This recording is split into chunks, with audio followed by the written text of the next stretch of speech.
नमस्कार प्यारे विद्यार्थियों। अपनी जो सीरीज चल रही थी प्री बीएसटीसी के लिए क्लासों की, उसके अंतर्गत अपन एक अगले क्लास के बारे में चर्चा करेंगे। चौहान वंश हमने पढ़ लिया था। अब अपन राजस्थान के सबसे पुराने राजवंश, उस राजवंश के बारे में चर्चा करेंगे जो आज़ादी तक रहा था।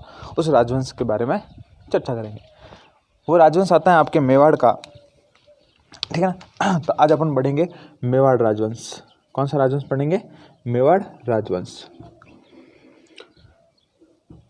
प्यारे विद्यार्थियों, आपको मेवाड़ पढ़ाऊँ उससे पहले आप लोग ध्यान रखना कि मेवाड़ के अंदर जो इम्पोर्टेंट शासक है उनसे सवाल बनने की भरपूर संभावना रहती है। तो मेवाड़ को प्राचीन किन किन नामों से जाना जाता था उसके बारे में अपन चर्चा करेंगे। तो मेवाड़ को मेदपाट कहा जाता था। क्या कहा जाता था? मेदपाट,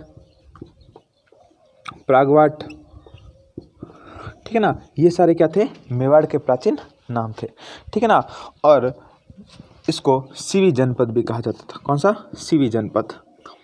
कौन सा जनपद कहा जाता था? सीवी जनपद भी कहा जाता था। मेदपाट, प्रागवाट और सीवी जनपद, ठीक है ना। तो ये मेवाड़ के क्या थे? प्राचीन नाम थे कि मेवाड़ को इन नामों के द्वारा भी जाना जाता था, ठीक है ना। मेवाड़ वंश की जो स्थापना की उसके बारे में अपन चर्चा करेंगे कि मेवाड़ वंश की स्थापना किसने की। तो मेवाड़ वंश के अंदर सबसे पहले जिस राजवंश ने शासन किया था वो था गुहिल। कौन सा था? गुहिल वंश। कौन सा वंश था? गुहिल। गुहिल के बाद जो वंश आएगा उसके बारे में अपन आगे चर्चा करेंगे। तो पहला जो वंश आता है वो वंश कौन सा है? गुहिल वंश आता है। कौन सा वंश आता है? गुहिल वंश, ठीक है ना। कि गुहिल वंश की स्थापना कैसे हुई थी, इसका महत्वपूर्ण शासक कौन था, उन सब के बारे में बात करेंगे। गुहिल एक शासक हुआ था और इसी के नाम पर इनका नाम क्या रख दिया? गुहिल रख दिया, ठीक है ना। गुहिल के जो पिता थे उनके पिता का क्या नाम था? इनके पिता का नाम था शिलादित्य। क्या नाम था? शिलादित्य। क्या नाम था? शिलादित्य। देखो, मेवाड़ के प्राचीन नाम होंगे। मेवाड़ वंश की स्थापना गुहिल से मानी जाती। गुहिल के जो पिता थे उनका नाम क्या था? शिलादित्य था। और इस वंश की स्थापना 566 ईस्वी के लगभग हुई थी। कब हुई थी? 566 ईस्वी के आसपास, ठीक है ना। 566 ईस्वी के अंदर किस वंश की स्थापना हो गई आपके? ठीक है ना, मेवाड़ के अंदर गुहिल वंश की क्या हो गई? स्थापना हो गई, ठीक है ना। और इस वंश की कुल 24 शाखाएं मिलती हैं। इस वंश की कुल 24 शाखाएं। कितनी शाखाएं थी? 24 शाखाएं थी, ठीक है। साथ साथ में मैं लिखाता रहूँगा बोल के नोट्स, ठीक है ना। आप एक बार देखते रहिए यहाँ पर, ठीक है ना। तो कितनी शाखाएं थी? 24, ठीक है ना। और जिसमें सर्वाधिक जो प्रसिद्ध थे वो कौन थे? सर्वाधिक प्रसिद्ध थे वो कौन थे? गुहिल थे। सर्वाधिक प्रसिद्ध कौन थे? गुहिल। तो सर्वाधिक प्रसिद्ध कौन सा व्यक्ति थे? गुहिल सबसे ज़्यादा क्या थे? प्रसिद्ध थे, ठीक है ना। गुहिल ही प्रसिद्ध होंगे, सीधे साथ बप्पा रावल वगैरह अपन उनके बारे में चर्चा करेंगे। और मेवाड़ के जो राजा हैं अपने आप को क्या कहते थे? सूर्यवंशी मानते थे। क्या मानते थे? सूर्यवंशी मानते थे। क्या मानते थे? सूर्यवंशी, ठीक है ना। अपने आप को क्या मानते थे? सूर्यवंशी माना करते थे। इतना सा लिख लीजिए। देखो, नोट्स बनाने से पहले आप सीधे हेडिंग डालोगे मेवाड़ राजवंश, उसके अंदर लिखोगे कि मेवाड़ का प्राचीन नाम मेदपाट, प्रागवाट और सीवी जनपद भी कहा जाता था। फिर लिखोगे मेवाड़ में गुहिल वंश का शासन स्थापित हुआ था। फिर मेवाड़ के अंदर गुहिल वंश का शासन स्थापित हुआ था। फिर आगे अपन बात करते हैं कि गुहिल वंश की स्थापना किससे? गुहिल वंश की स्थापना गुहिल से मानी जाती है। गुहिल के जो पिता थे वो थे शिलादित्य। और गुहिल वंश की स्थापना कब हुई? 566 ईस्वी के अंतर्गत हुई थी, ठीक है ना। एक इतिहासकार आता है श्यामल दास जी, ठीक है ना। कौन सा इतिहासकार आता है? श्यामल दास, ठीक है। मैं कोशिश करूँगा साथ साथ में लिखा ही दो, ये ठीक रहेगा, ठीक है ना। कौन सा इतिहासकार आएगा आपके? श्यामल दास। कौन आएगा? श्यामल दास। नाम लिखते हैं श्यामल दास। क्या नाम है? श्यामल दास। श्यामल दास जी कहते हैं कि गुहिलों की कितनी शाखाएं हैं? 36 शाखाएं। कितनी शाखाएं मानते हैं? 36 शाखाएं मानते हैं। कौन मानते हैं? श्यामल दास जी। कौन मानते हैं? श्यामल दास जी, ठीक है ना। श्यामल दास जी कहते हैं गुहिलों की कुल कितनी? 36 शाखाएं। और इन्होंने एक ग्रंथ लिखा था जिसका नाम था वीर विनोद। क्या नाम था? वीर विनोद। इंपॉर्टेंट ग्रंथ है, याद रखना, आपको सवाल पूछ सकता है कि वीर विनोद की रचना किसने की थी? तो श्यामल दास जी ने की थी, ठीक है ना। अब अपन एक महत्वपूर्ण शासक के बारे में पढ़ेंगे, बप्पा रावल के बारे में, ठीक है ना। ये होगी नॉर्मल सी आपके बायोडेटा गुहिल वंश की।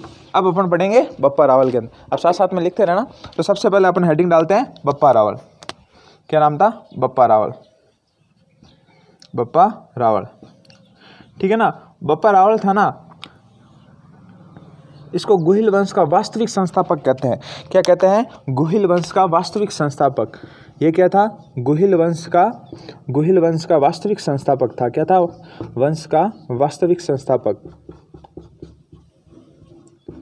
गुहिल वंश का वास्तविक संस्थापक। ये क्या था? गुहिल वंश का वास्तविक संस्थापक माना जाता है। इसने लगभग 734 ईस्वी के अंदर, ठीक है ना, लगभग कब? 734 ईस्वी में गुहिल वंश की, ठीक है ना, 734 ईस्वी के अंदर इसने राज्यारोहण किया, मतलब राजा बना। 734 ईस्वी में राजा बना, ठीक है ना। 734 ईस्वी में इसको क्या बनाया गया? राजा बना। देखो ये राजा बना कैसे, उसकी भी क्या थी? एक स्टोरी थी। देखो हुआ क्या था कि एक हाई ऋषि थे, उनकी ये सेवा क्या करता था, और हाई ऋषि इसकी सेवा से इतने प्रसन्न हुए, और हाई ऋषि ने कहा कि तू मेवाड़ के ऊपर क्या कर दे? आक्रमण कर दे। तो बप्पा रावल ने सेना ली और मेवाड़ के ऊपर क्या कर दिया? आक्रमण कर दिया।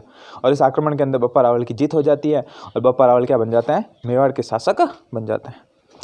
एक स्टोरी ये भी आती है कि विदेशी जो लोग थे, उन्होंने मेवाड़ के ऊपर आक्रमण किया, और वहाँ का जो शासक था मान मौर्य, वो मेवाड़ को बचा नहीं पाया, युद्ध करने नहीं गया, बल्कि बप्पा रावल वहाँ जाता है, सारी सेना उसके साथ रहती है, और जब बप्पा रावल युद्ध के अंदर जीत जाता है तो वापस सेना लेकर कहाँ पर अटैक कर देता है? संप्रति मौर्य पर अटैक कर देता है, और वो युद्ध में हार जाता है, और बप्पा रावल का क्या हो जाता है? अधिकार स्थापित हो जाता है। ये जो सारी घटनाएं होती है वो किसकी वजह से होती है? हरित ऋषि की वजह से होती है। तो बप्पा रावल के जो गुरु थे, उनका गुरु का क्या नाम था? हरित ऋषि। इनके गुरु का नाम हरित ऋषि था। क्या नाम था? हरित ऋषि, ठीक है ना। हरित ऋषि क्या थे? इनके गुरु थे, ठीक है ना। अब आगे अपन बात करेंगे कि इन्होंने मेवाड़ जीत लिया और किसको राजधानी बनाया? नागदा को क्या बनाया? राजधानी बनाया। नागदा को राजधानी बनाया। नागदा को क्या बनाया? राजधानी बनाया, ठीक है। और यहीं पर किसका? शिव का मंदिर बनाया, ठीक है, एकलिंग मंदिर। किसका मंदिर निर्माण करवाया?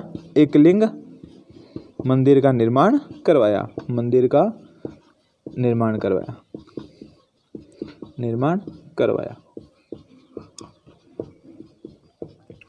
ठीक है ना। एकलिंग मंदिर का निर्माण किसने कराया? बप्पा रावल ने कराया। ये अभी रीट के अंदर आपके सवाल पूछा गया था, उसके अंदर आपके 18वीं शताब्दी दिया हुआ था, उसके अंदर बोनस मिलेगा, सीधी सी बात है, क्योंकि बप्पा रावल ने 734 ईस्वी के लगभग इस समय किसका निर्माण कराया था? एकलिंग मंदिर का निर्माण करवाया था। आगे देखो अपन चर्चा करते हैं। एकलिंग मंदिर का निर्माण कराया, और जो मेवाड़ के राजा थे, मेवाड़ के राजा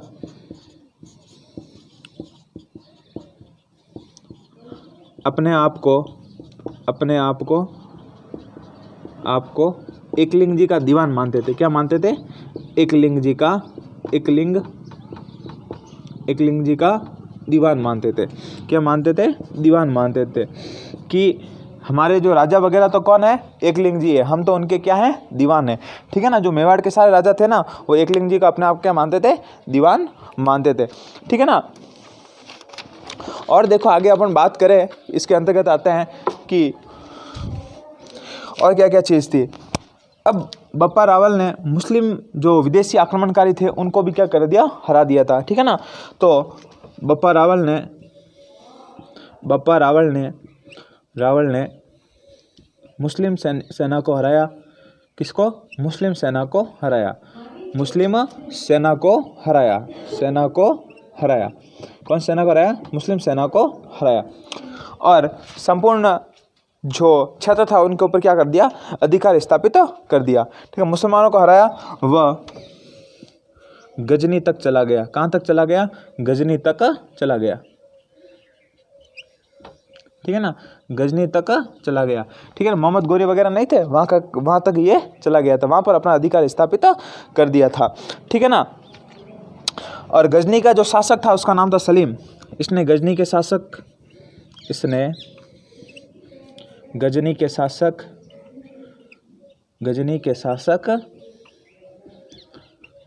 सलीम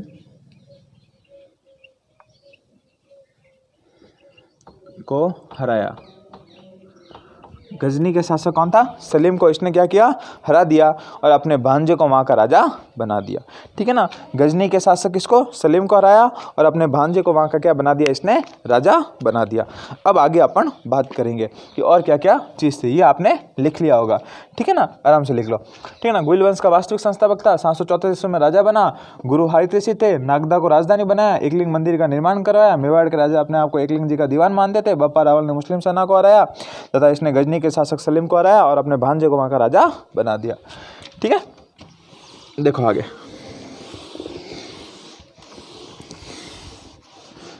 आगे अपन बात करें कि और क्या क्या विशेषता थी इसकी।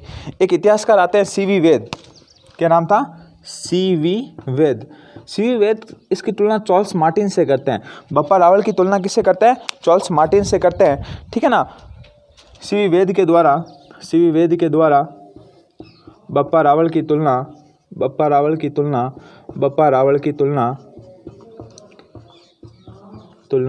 सीवी वेद के द्वारा बप्पा रावल की तुलना चार्ल्स मार्टिन से की है। किससे की है? चार्ल्स मार्टिन से। ये कौन था? फ्रांसीसी सेनापति था। कौन था? फ्रांसीसी सेनापति। क्या था? फ्रांसीसी सेनापति था। कौन था? बप्पा रावल के द्वारा, सीवी वेद के द्वारा बप्पा रावल की तुलना चार्ल्स मार्टिन से की गई। और चार्ल्स मार्टिन कौन था? फ्रांसीसी सेनापति था, मतलब बहुत ही खतरनाक सेनापति था। उसी प्रकार बप्पा रावल ने संपूर्ण जो राजा वगैरह थे अपने आसपास, उन सबको क्या कर दिया था? जीत लिया था। और बप्पा रावल ने 115 ग्राम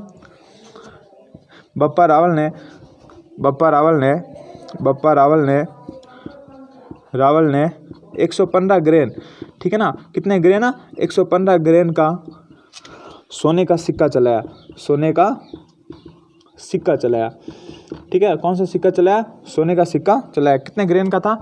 115 ग्रेन का सिक्का था, उसने चलाया। किसने? बप्पा रावल ने। पहला शासक था जो सिक्का चलाना। ये भी सवाल पूछ सकता है कि गुहिल वंश का पहला शासक कौन सा था जिसने सोने के सिक्के चलाए थे? तो बप्पा रावल ने चलाए थे। कितने ग्रेन का था? 115 ग्रेन का सिक्का था। ठीक है ना, बप्पा रावल को कालभोज भी कहा जाता था। बप्पा रावल को कालभोज भी कहा जाता था। क्या कहा जाता था? कालभोज भी कहा जाता था। ठीक है ना, क्या कहा जाता था? कालभोज भी कहा जाता था। ठीक है ना, कालभोज के नाम से भी बप्पा रावल को जाना जाता था। ठीक है ना, और इनकी प्रमुख उपाधियां कौन कौन सी थी उसके बारे में जानते हैं। तो बप्पा की प्रमुख उपाधियां, बप्पा रावल की प्रमुख उपाधियां, ठीक है ना, प्रमुख उपाधियां, बप्पा रावल की क्या थी? प्रमुख उपाधियां। इनको चकवे कहते थे। चकवे का मतलब चारों दिशाओं का विजेता। एक तो क्या कहा जाता था? चकवे का मतलब जिसने चारों दिशाएं जीत लियो। ठीक है ना, एक तो उपाधि आपको बता दी, चार्ल्स मार्टिन कहा जाता था। इसको राजगुरु कहा जाता था। क्या कहा था? राजगुरु। और हिंदू सुल्तान, क्या कहा जाता था? हिंदू सुल्तान भी इसको कहा जाता था। ठीक है ना, हिंदू सूरज। ठीक है ना, ये इनकी क्या थी? उपाधियां थी। ठीक है ना, तो ये आपका होता है बप्पा रावल कंप्लीट। ठीक है ना, इससे बार आपके सवाल बनने की संभावना बिल्कुल ही नहीं है। एक बार अपन वापस रिवीजन करें कि बप्पा रावल से रिवीजन स्टार्ट करते हैं कि बप्पा रावल ने 734 ईस्वी के अंदर गुहिल वंश की वास्तविक संस्थापक के रूप में राजा बने और इसने मान मौर्य को हराया और राजा बने। और इनके हरित ऋषि के आशीर्वाद की वजह से इनको जो राजा वगैरह बनने का आशीर्वाद प्राप्त हुआ। और हरित ऋषि ने कहा था इनको कि जब तक जिंदा रहेंगे तब तक इनका राजवंश है जो शासन करेगा। बिल्कुल सही बात थी। आज़ादी के बाद भी इनके जो राजा वगैरह थे वो शासन अभी तक कर रहे हैं। ठीक है ना, और जो प्रमुख विशेषता हुई थी बप्पा रावल की यहाँ पर बता दी मैंने। ठीक है ना, आगे देखो अपन बात करते हैं। एक दूसरा शासक और आता है अल्लट या आलू रावल के बारे में। ठीक है, ये लिख लिया होगा आपने। अब आगे अपन बात करेंगे। इन्हीं के बाद एक जो महत्वपूर्ण शासक आता है जिनका नाम था अल्लट या आलू रावल। देखो क्या नाम है? अल्लट। क्या नाम है? अल्लट। ठीक है, इन अल्लट को ही क्या कहते हैं? आलू रावल भी कहते हैं। क्या कहते हैं? आलू रावल। ठीक है ना, अल्लट या आलू रावल।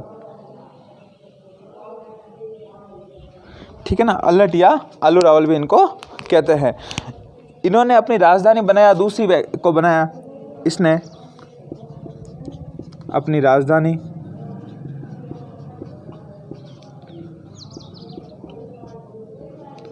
ठीक है, उस समय क्या थी, नागदा। ये अपनी राजधानी बनाएगा आहड़ को, इसने अपनी राजधानी आहड़ को बनाया। किसको बनाया, आहड़ को राजधानी बनाया, इसने अपनी राजधानी आहड़ को बनाया। ठीक, किसको बनाया, आहड़ को अपनी क्या बनाया, इसने राजधानी बनाया। और देखो इसके अंदर बात करते हैं कि इसने हुण राजकुमारी हरिया देवी से विवाह किया, हरिया देवी से विवाह किया। देखो अपन ने जब मौर्य साम्राज्य पढ़ा था उस समय मैंने बताया था कि पहला जो अंतर्राष्ट्रीय विवाह हुआ था, ठीक है ना, वो किसके साथ हुआ था, चंद्रगुप्त मौर्य के साथ। तो अपने राजस्थान का जो पहला अंतर्राष्ट्रीय विवाह था वो कौन सा था, हुण राजकुमारी थी हरिया देवी, उससे किससे विवाह किया था, आपके अल्लट या आलू रावल ने विवाह किया। तो ये अपने राजस्थान का पहला अंतर्राष्ट्रीय विवाह हो गया, याद रखना, ठीक है ना। और इसने मेवाड़ के अंदर वराह मंदिर का निर्माण कराया। याद रखना, मैंने आपको बताया था चौहान वंश पढ़ाया तो वराह मंदिर का निर्माण वहाँ पर किसने करवाया था, ठीक है ना। इसने वराह मंदिर का निर्माण कराया, वराह मंदिर का निर्माण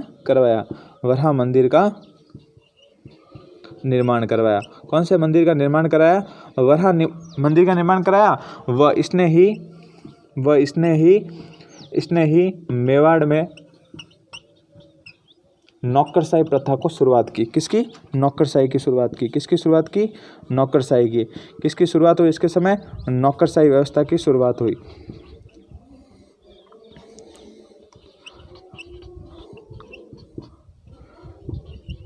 नौकरशाही व्यवस्था की क्या हो गई, शुरुआत हो गई। किसके समय हुई, अल्लट या आलू रावल के समय हुई थी। इसने अपनी राजधानी किसको बनाया, आहड़ को इसने अपनी राजधानी बनाया। और इसने हुण राजकुमार हरिया देवी से विवाह किया। ये इंपॉर्टेंट बातें आती, इससे ज़्यादा इनकी कोई बातें अपन को मिलती नहीं है, ये आपको याद करना है, याद हो जाएगा इजी तरीके से, इससे इजी तो और कुछ हो ही नहीं सकता।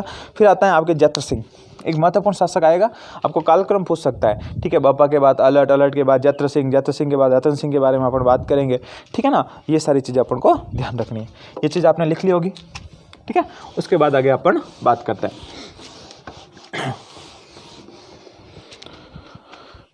फिर आता है आपका जत्र सिंह। कौन सा शासक आता है, जत्र सिंह। क्या नाम था, जत्र सिंह।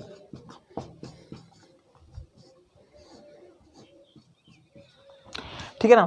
जत्र सिंह का जो शासन पीरियड है वो टाइम भी बताया जाता है। तो 1230 से 1213 से 1250 समय का जो समय होता है, जो जत्र सिंह का काल होता है, और ऐसा कहा जाता है इस काल को मध्य मेवाड़ का स्वर्ण काल भी कहते हैं। क्या कहते हैं, मध्य मेवाड़ का क्या कहते हैं, स्वर्ण काल कहते हैं, ठीक है ना। जत्र सिंह का समय, जत्र सिंह का समय मेवाड़ का स्वर्ण काल था, मेवाड़ का स्वर्ण काल, ठीक है ना। The golden era of Jatra Singh, ठीक है ना, कि जत्र सिंह का जो समय था वो क्या था, मेवाड़ का क्या था, स्वर्ण काल था, ठीक है ना। और जत्र सिंह के समय एक युद्ध होता है, उस युद्ध का नाम होता है आपके भूताला का युद्ध। कौन सा युद्ध लड़ा जाता है, भूताला का युद्ध लड़ा जाता है। कौन सा युद्ध, भूताला का युद्ध, ये इंपॉर्टेंट है, याद करना है ना, भूताला का युद्ध, ठीक है ना। अलग अलग डेट आती है, तो 1227, ठीक है ना, 21 से 27 के बीच में कभी भी लड़ा हुआ फिक्स डेट नहीं आती है। डेट को आपको इतना ध्यान नहीं रखना है, अपन को ये ध्यान रखना है किनके मध्य हुआ था। तो दो व्यक्ति थे, उनके मध्य युद्ध हुआ था। एक तो कौन था, आपके जत्र सिंह था। कौन था, जत्र सिंह, और उसके सामने था इल्तुतमिश। कौन सा, इल्तुतमिश, ठीक है। दिल्ली सल्तनत का क्या था, एक महत्वपूर्ण शासक था। इन दोनों के बीच में कौन सा होता है, भूताला का युद्ध होता है, ठीक है ना। भूताला आपके उदयपुर साइड के अंदर पड़ता है, ठीक है ना, ठीक है ना। ऐसा कहा जाता है कि इस युद्ध के अंदर जत्र सिंह के द्वारा इल्तुतमिश को भयंकर तरीके से हराया गया। जो इतिहासकार है ना, वो इतिहास बताते नहीं है सही तरीके से। इस युद्ध के अंदर कहीं जानकारी नहीं मिलती, हमको बहुत कम जानकारी मिलती है कि जत्र सिंह ने इल्तुतमिश की दिल्ली सल्तनत का महत्वपूर्ण शासक था, इसको कुत्ते की तरह भगा भगा के मारा था। किसने, जत्र सिंह ने मारा था, ठीक है ना। तो हमें ये जानकारी पूर्ण रूप से नहीं बताई जाती, छुपाई जाती है।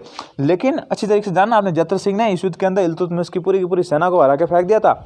लेकिन इल्तुतमिश की जो सेना थी ना, वापस जाते समय इसने जो उनकी राजधानी थी आहड़ को नुकसान पहुंचाया का मतलब आहड़ को तोड़ दिया था। तो अपन लिख सकते हैं इल्तुतमिश की सेना ने, इल्तुतमिश भागती हुई सेना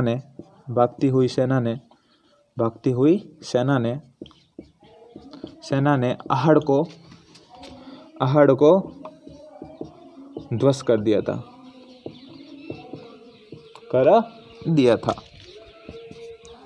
आहड़ को ध्वस्त कर दिया। तो इसने अपनी एक नई राजधानी बना दी, किसको? मेवाड़ को। तो इसने अपनी राजधानी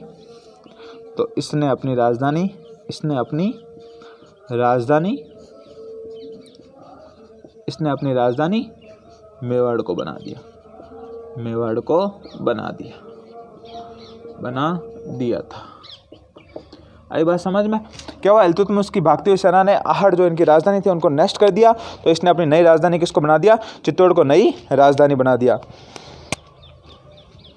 इस युद्ध की जो हमें जानकारी प्राप्त होती है ना, वो होती है हमें जयसिंह सूरी की पुस्तक आती है, जयसिंह सूरी की पुस्तक हमीर मदमर्दन,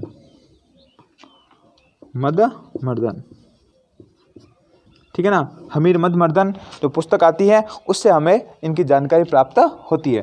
ठीक है ना, हमीर मदमर्दन, ठीक है ना, हमीर मदमर्दन इनकी पुस्तक की रचना है किसकी? जयसिंह सूरी की। और इसी पुस्तक के द्वारा हमें किसकी जानकारी मिलती है? भूताला के युद्ध की जानकारी प्राप्त होती है। ये आपका होता है जैत सिंह कंप्लीट।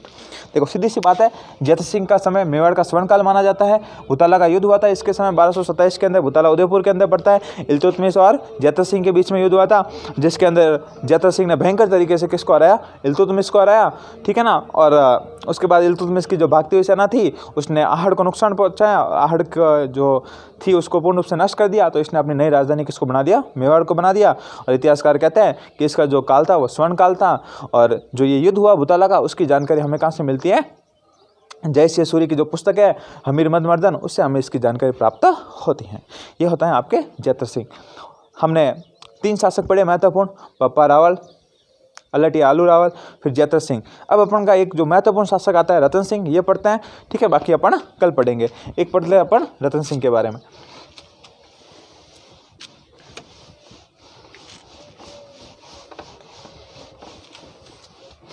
ठीक है, अब आता है एक महत्वपूर्ण शासक रतन सिंह।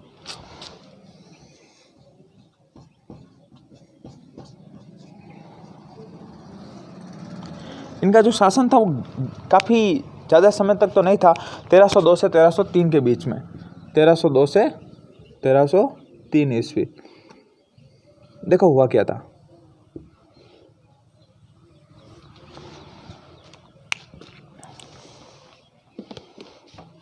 कि जो रतन सिंह था ना, रतन सिंह श्रीलंका गया था, सिंहल द्वीप, और वहाँ का जो राजा था गंधर्वसेन, उनकी पुत्री थी पद्मिनी, उसको बहुत ज़्यादा, रतन सिंह को बहुत ज़्यादा क्या आ गई थी? पसंद आ गई। तो रतन सिंह ने उनसे कहा कि मैं शादी करूँगा आपकी पुत्री से। तो गंधर्वसेन ने कहा बिल्कुल आप कीजिए, आपको कोई मना थोड़ी है किसी चीज़ का। ठीक है ना, तो उन्होंने क्या कर ली? उनसे शादी कर ली। शादी करके वापस लौटे मेवाड़ के अंदर अच्छा स्वागत हुआ उनका। लेकिन जो उनका गुरु था राघव चेतन, वो भी किसको? पद्मिनी को पाना चाहता था। ठीक है ना, जादू वगैरह करके, जादू वगैरह टोटका जो भी होता है, उससे उनको क्या करना चाहता था? हासिल करना चाहता था, क्योंकि इतनी खूबसूरत मानी जाती थी पद्मिनी, बहुत ज़्यादा ही क्या थी? खूबसूरत थी। अब जैसे ही रतन सिंह को ये चीज़ पता चली, रतन सिंह ने राघव चेतन था उसको यहाँ से निकलवा दिया। अब जैसे ही उसको यहाँ से निकलवाया तो राघव चेतन चला गया अलाउद्दीन खिलजी के पास, और अलाउद्दीन खिलजी से जाके बोला कि काहे का शहंशाह है तू? तुझे पता है कि दुनिया की सबसे खूबसूरत औरत है वो रतन सिंह के पास है, यदि तू शहंशाह है तो तेरे पास होनी चाहिए। अलाउद्दीन खिलजी ने कहा अच्छा यार, इतनी खूबसूरत है? राघव चेतन ने कहा अरे यार पूछो ही मत, कि यदि झूठ निकल गया तेरी फुटबॉल बना दूंगा मैं। कह रहे आप टेंशन ही मत लो, एक बार जाके तो आओ। अलाउद्दीन खिलजी ने कहा अच्छा, इतनी खूबसूरत चीज़ तो अपने पास होनी चाहिए। अलाउद्दीन खिलजी अपनी सेना लेकर कहाँ चला गया? मेवाड़ चला गया, और मेवाड़ के ऊपर आक्रमण करने की तैयारियां शुरू कर दी। मूवी देखी होगी आपने, पद्मिनी वाली। उसके अंदर बताते हैं कि अलाउद्दीन खिलजी ये कहता है रतन सिंह से कि मैं सिर्फ एक बार आपकी जो पत्नी है उनको देखना चाहता हूँ, फिर मैं वापस चला जाऊँगा। तो रतन सिंह उसके लिए मना कर देता है, लेकिन पद्मिनी उनको समझाती है एक बार देखने में से क्या है, प्रजा वगैरह है वो भी बच जाएगी, युद्ध बच जाएगा, शांति हो जाएगी। रतन सिंह मान जाता है। रतन सिंह फिर शर्त रखता है कि सिर्फ पानी के अंदर आपको दिखाई देगी, ठीक है ना, ऊपर से, ठीक है ना। तो ऐसा कहा जाता है कि अलाउद्दीन खिलजी ने जैसे ही ऐसा देखा तो देखते ही रह गया, वापस आया और सेना से कहा रतन सिंह भी वापस उसको छोड़ने जाता है। होता क्या है कि वो रतन सिंह को अपने साथ बंदी बनाकर लेके चला जाता है। कहाँ पर? दिल्ली। अब वो कहता है आपके पद्मिनी के पास लेटर भेजा था, कहता है कि यदि रतन सिंह को जिंदा चाहती हो तो तुम्हें वहाँ पर आना होगा। तो वापस पद्मिनी लेटर लिखती हैं कि हम लोग आएंगे तो मेरे साथ मेरी 1000 दासियाँ आएगी और मैं खुद वहाँ पर आ जाऊँगी, लेकिन साथ साथ में मुझे राघव चेतन का जो सिर चाहिए। अलाउद्दीन खिलजी का बिल्कुल काट के दे दिया जाएंगे। तो राघव चेतन का जो सिर वगैरह काट कर वहाँ पद्मिनी के पास भेजा जाता है। लेकिन पद्मिनी क्या करती है ना कि जो सेना वगैरह आती है उसके तहत वो उनके साथ सैनिक वगैरह लेकर जाती हैं, ठीक है ना। पद्मिनी के जो चाचा और भाई होते हैं गोरा और बादल, वो भी उनके साथ होते हैं। ऐसा कहा जाता है कि वहाँ जाते हैं और रतन सिंह को छुड़वा देते हैं, वापस आ जाते हैं। अलाउद्दीन खिलजी के द्वारा वापस चित्तौड़ पर आक्रमण किया जाता है और 1303 के अंदर चित्तौड़ के अंदर क्या होता है? साका होता है।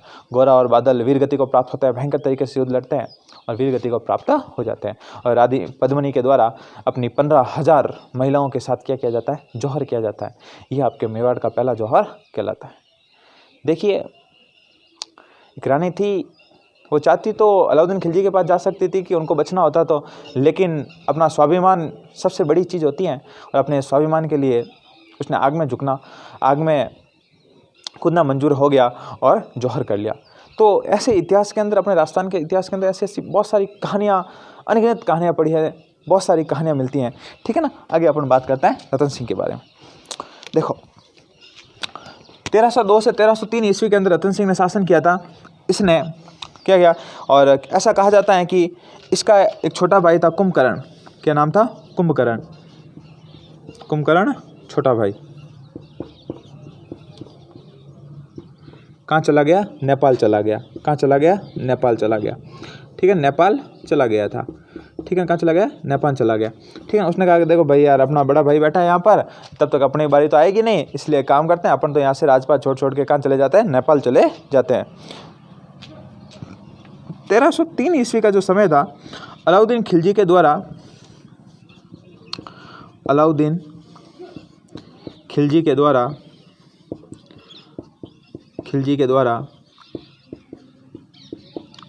कहाँ पर आक्रमण किया जाता है? मेवाड़ पर आक्रमण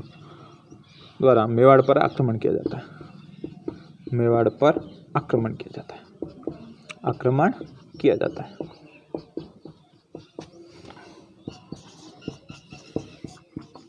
जिसमें किसकी जीत होती है? अलाउद्दीन खिलजी की क्या होती है? अलाउद्दीन खिलजी की विजय होती है।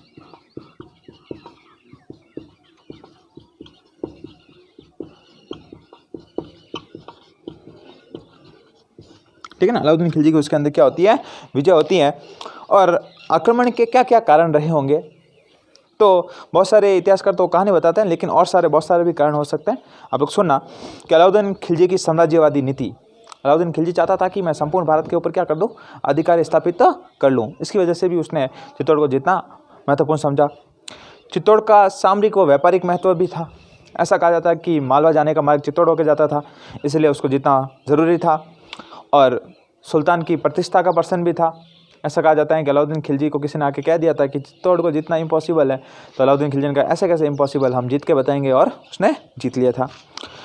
चित्तौड़ का बढ़ता हुआ प्रभाव, चित्तौड़ लगातार अपनी अलग अलग ऊंचाइयों के ऊपर चढ़ रहा था, इसकी वजह से भी उसको जितना जरूरी हो गया था। और रानी पद्मिनी की सुंदरता, ये महत्वपूर्ण कारक माने जाते हैं। रानी पद्मिनी को पाना चाहता था, इसके लिए भी क्या हो गया, उसने आपके मेवाड़ के ऊपर क्या कर दिया? आक्रमण कर दिया था। ठीक है ना। आगे देखो, आगे बात करेंगे अपन पद्मिनी के बारे में। ठीक है ना। आक्रमण इसके अंदर इसकी विजय हो जाती है और पद्मिनी के द्वारा क्या किया जाता है? जौहर किया जाता है। और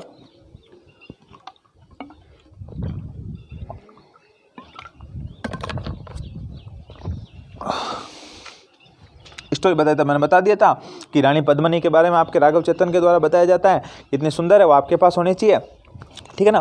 तो ऐसे कहा जाता है रानी पद्मिनी के द्वारा, लिख लो आप साथ में कि रानी पद्मिनी के द्वारा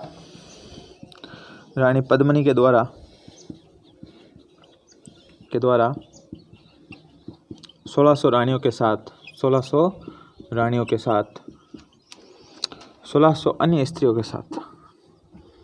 अन्य स्त्रियों के साथ जौहर किया जाता है।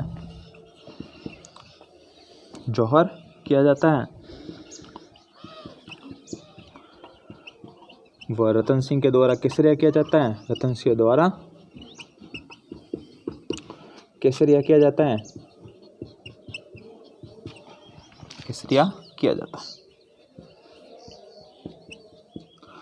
और रानी पद्मिनी के चाचा व भाई होते हैं जिनका नाम होता है गोरा व बादल, वो भी वीर गति को प्राप्त होते हैं।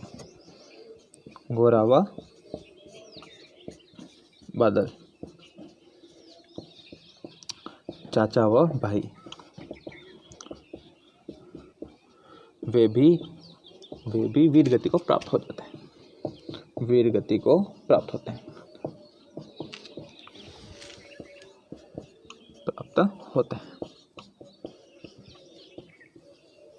ठीक है ना। इस प्रकार के अलाउद्दीन खिलजी के द्वारा चित्तौड़ के ऊपर क्या होता है, अपना अधिकार स्थापित हो जाता है। जब शाखा और जब दोनों साथ में होते हैं उसको क्या कहा जाता है आपके, ठीक है ना।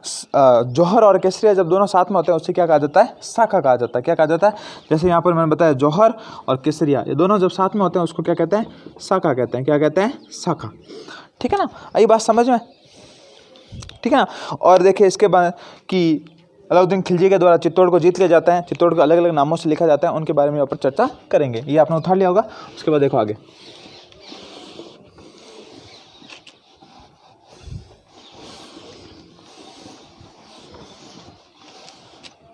ठीक है। फिर अलाउद्दीन खिलजी के द्वारा चित्तौड़ पर क्या कर दिया गया, अधिकार स्थापित कर दिया गया। लिखते हैं कि अलाउद्दीन द्वारा, मैं एक लिख रहा हूँ अलाउद्दीन को, ठीक है ना। एक द्वारा चित्तौड़ पर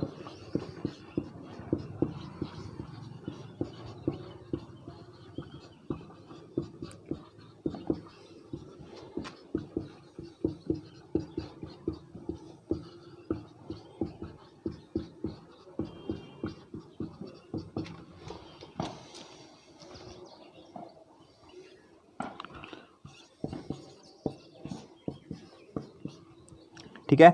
फिर चित्तौड़ का नाम बदलकर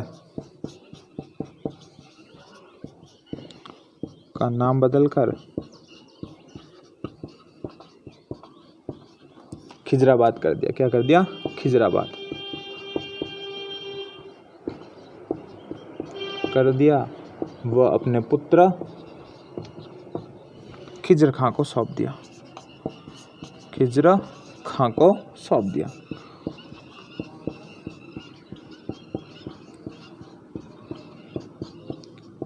खिजर खां के द्वारा यहाँ पर गंभीरी नदी पर किसका, पुल का निर्माण करवाया गया। खिजर खां द्वारा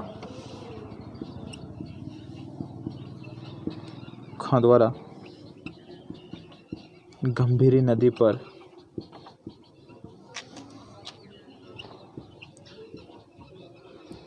एक पुल का निर्माण करवाया गया।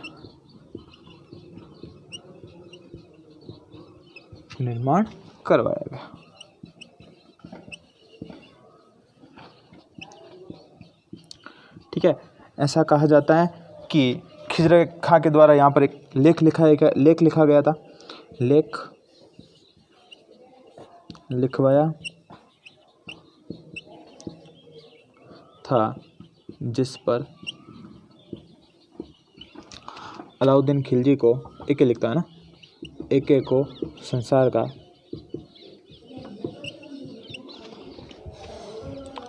रक्षक बताया।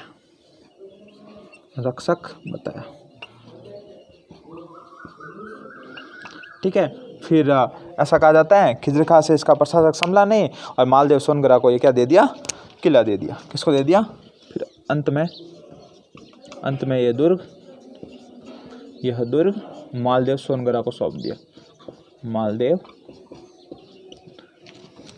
सोनगरा को सौंप दिया था। ठीक है ना। अंत में जो मेवाड़ का दुख था किसको दे दिया, मालदेव सोनगरा को सौंप दिया। और मालदेव सोनगरा था, इसे क्या कहा जाता है, मुछला मालदेव भी कहा जाता है। मालदेव सोनगरा को किस नाम से जाता है, मुछला मालदेव, मुछला मालदेव। ठीक है ना। इस प्रकार से आपके क्या होता है, रतन सिंह भी कंप्लीट होता है। ठीक है ना। संसार का रक्षक बताया हुआ है, ईश्वर की छाया बताया हुआ है। एक को क्या बताया, संसार का रक्षक व ईश्वर की छाया, ईश्वर की छाया बताया गया, ईश्वर की छाया। ठीक है ना। ये सारी उपाधियाँ कहाँ से मिलती है अपन को, एक लेख लिखवाया था खिजर खान ने, कहाँ पर, चित्तौड़गढ़ दुर्ग के अंदर। उसके अंदर ये सारी जानकारी अपन को प्राप्त होती है। ठीक है ना। गंभीर नदी पर ब्रिज का निर्माण करा, ये सारी जानकारी अपन को प्राप्त होती है। ठीक है ना। उसके बाद एक जो ग्रंथ आता है उसके बारे में भी अपन थोड़ी सी चर्चा कर लेते हैं, साथ साथ मैं भी बता देता हूँ वरना पीछे रह जाएगा। ठीक है ना। आप लोगों ने ये लिख लिया होगा अच्छे तरीके से।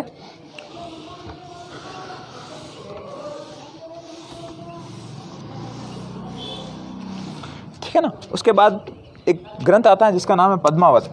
ठीक है ना। क्या ग्रंथ का नाम है, पद्मावत। पद्मावत की रचना किसने की थी, मलिक मोहम्मद जायसी ने। किसने की थी, मलिक मोहम्मद जायसी ने, मलिक मोहम्मद जायसी। ठीक है ना। मलिक मोहम्मद जायसी ने किसकी रचना की थी, पद्मावत की रचना की थी 1540 ईस्वी के अंदर। ये किसके दरबार में था, तो शेरशाह सूरी के समय। किसके समय, शेरशाह सूरी के समय, शेरशाह सूरी के समय इसने क्या की थी, इसकी रचना की थी। कौन सा ग्रंथ, पद्मावत की रचना की थी। ठीक है ना। और इसके अंदर जो आपके अलाउद्दीन खिलजी और जो आपकी पद्मावती है ना, उसकी स्टोरी बताई हुई है। और इस स्टोरी को मुहनोत नैन्सी व जेम्स टॉड, मुहनोत नैन्सी व टॉड इस कहानी को सत्य मानते हैं। क्या मानते हैं, सत्य मानते हैं कि बिल्कुल ऐसा ही हुआ होगा। रानी पद्मिनी वहाँ की थी। ठीक है ना।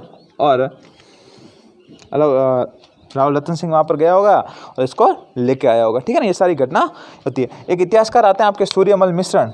क्या था, नाम था सूर्यमल मिश्रण। क्या नाम है, सूर्यमल मिश्रण। सूर्यमल मिश्रण इसे अस्वीकार करते हैं, सूर्यमल मिश्रण इसे अस्वीकार करते हैं, अस्वीकार करते हैं। ठीक है ना। फिर एक और ग्रंथ आता है, उसके बारे में मैं आपको बता देता हूँ, ये आप लिख लीजिए। उस ग्रंथ का नाम है खजाइन उल फतह। ठीक है ना। अमीर खुसरो ने लिखी थी। ठीक है ना। उसके बारे में आपको बता देता हूँ। देखो एक और ग्रंथ आता है जिसका नाम है खजाइन उल फतह। ठीक है ना। अच्छा सवाल बन सकते हैं आपके। उसका नाम था खजाइन उल फतह, खजाइन उल फतह। ठीक है ना। इसके अंतर्गत इसको तारीख ए अलाई भी कहते हैं। इसको क्या कहते हैं, तारीख ए अलाई भी कहते हैं, तारीख ए अलाई भी कहा जाता है इसको। ठीक है ना। और देखो इसके अंतर्गत क्या जानकारी मिलती है। क्या कहता है, अमीर खुसरो, रचना किसने की, अमीर खुसरो ने। किसने की, अमीर खुसरो ने। ठीक है ना। अमीर खुसरो कहता है कि इसके अंदर अलग अलग प्रकार की जानकारी देता है। इस पुस्तक में अलाउद्दीन खिलजी के आक्रमण की जानकारी मिलती है। इसके अंदर हमें किसकी जानकारी मिलती है, अलाउद्दीन द्वारा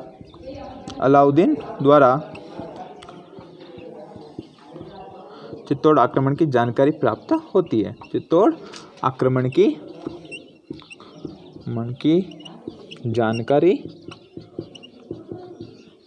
प्राप्त होती है। ओके। ये होते हैं आपका जो गोहिल वंश था वो कंप्लीट होता है। उसके बाद अपन जो आपके आगे जो राजा आएंगे उनके बारे में बात करेंगे। ठीक है ना।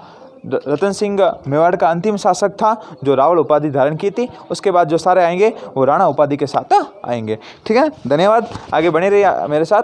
और उसके बाद जो आगे वाले शासक आएंगे उसके बारे में अपन आराम से चर्चा करेंगे। बहुत बहुत धन्यवाद और आभार आपका।